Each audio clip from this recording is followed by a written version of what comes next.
आपण अनेक माध्यमांमधून खरं तर घेत असतो आणि विमा काढला पाहिजे असं देखील प्रत्येक वाहन असेल किंवा कोणताही विमा असेल, कुठलीही गोष्ट खरेदी करत असताना अगदी मोबाईलला सुद्धा आता आपण विमा संरक्षण कवच घेतोय.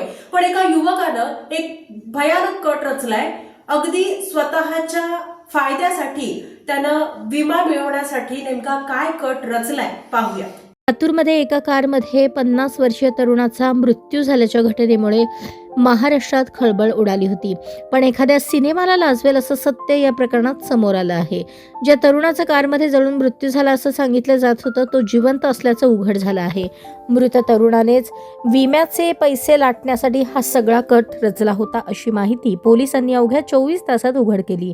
पोलिसांनी दिलेल्या माहितीनुसार लातूरमधील औसा तालुक्यात वानवडा इथे एका कारमध्ये 50 वर्षीय तरुणाचा जळून मृत्यू झाला. गणेश चव्हाण असं त्या तरुणाचं नाव सांगितलं जात होतं. पण पोलिसांनी या प्रकरणाचा सखोल तपास केला असता मृत व्यक्ती गणेश चव्हाण हा जिवंत असल्याचं समोर आलं. गणेश चव्हाण यानेच विम्याचे 1 कोटी रुपये मिळावेत यासाठी स्वतःच्या हत्येचा बनाव केल्याचं समोर आलं. लातूर पोलिसांनी आरोपी गणेश चव्हाणला सिंधुदुर्ग जिल्ह्यातील विजयदुर्ग इथून अटक केली. मृत गणेश चव्हाण हा एका खासगी फायनान्स कंपनीत लातूर डिव्हिजनचा प्रमुख म्हणून कार्यरत होता. पोलिसांनी गणेश चव्हाणला ताब्यात घेतल्यानंतर चौकशी केली. सुरुवातीला त्याने उडवाउडवीची उत्तरे दिली, पण पोलिसांनी खाक्या दाखवताच पोपटासारखा बोलू लागला. गणेश चव्हाण याने स्वतःचं 1 कोटी रुपयांचं टर्म इन्शुरन्स काढलं होतं. या विम्याचे पैसे मिळतील अशी युक्ती त्याला सुचली. लातूरमधून जात असताना रस्त्यात गोविंद किसन यादव वय 50 या व्यक्तीने त्याला लिफ्ट मागितली. पण गणेश चव्हाण याने गोविंद यादवला कारमध्ये बांधून ठेवलं आणि आग लागली. लातूर जिल्ह्यातील औसा सोलापूर महामार्गावरून अवघ्या 500 मीटर अंतरावर असलेल्या वानवडा रस्त्यावर शनिवारी रात्री हा प्रकार घडला.